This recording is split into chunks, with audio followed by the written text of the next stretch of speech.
Assalamualaikum warahmatullahi wabarakatuh. Perkenalkan, nama saya Muhammad Barni dari Prodi PBSI NPM 3062311027. Di sini saya akan membahas tentang cerita fiksi anak. Cerita fiksi anak merupakan genre sastra yang dikhususkan untuk anak-anak. Makalah ini akan membahas hakikat cerita fiksi anak, unsur-unsur intrinsik yang membangun cerita, dan berbagai macam cerita fiksi anak. Apa saja hakikat cerita fiksi anak? Di sini terdiri dari 4. 1. Imajinatif. Cerita fiksi anak adalah cerita yang kebenarannya tidak menunjuk pada kebenaran sejarah, melainkan pada kebenaran imajinatif. Tokoh dan peristiwa yang dikisahkan dalam cerita fiksi anak adalah hasil kreasi pengarang. Yang kedua, hiburan dan edukasi.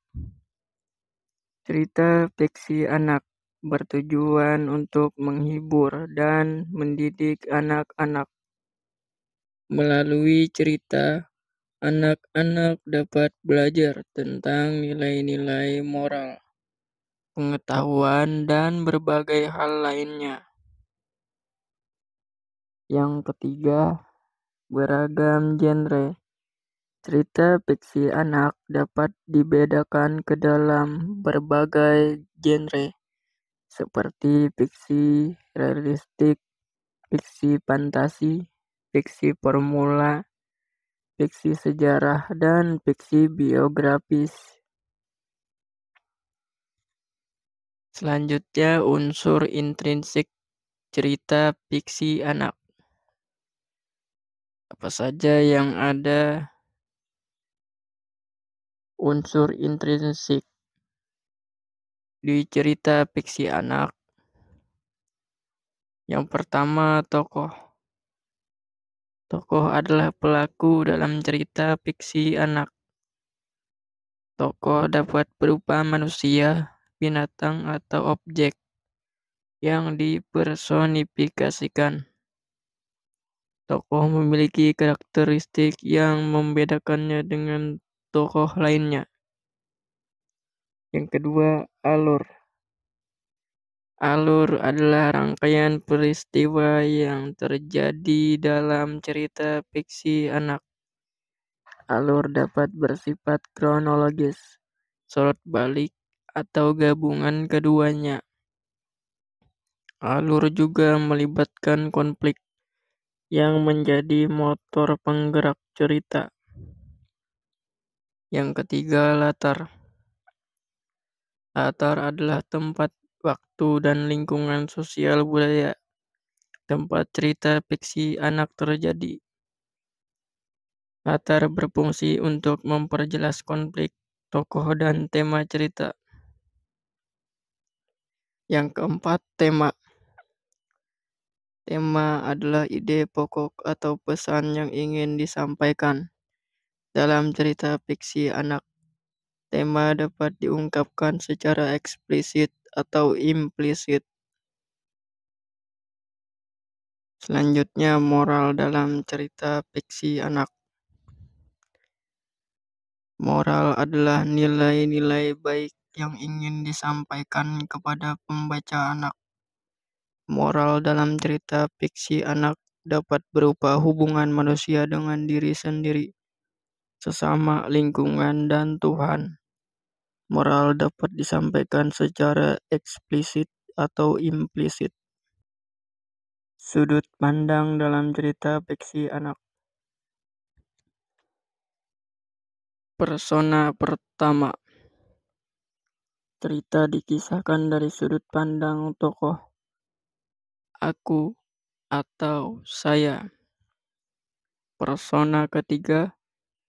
Cerita dikisahkan dari sudut pandang tokoh dia atau ia.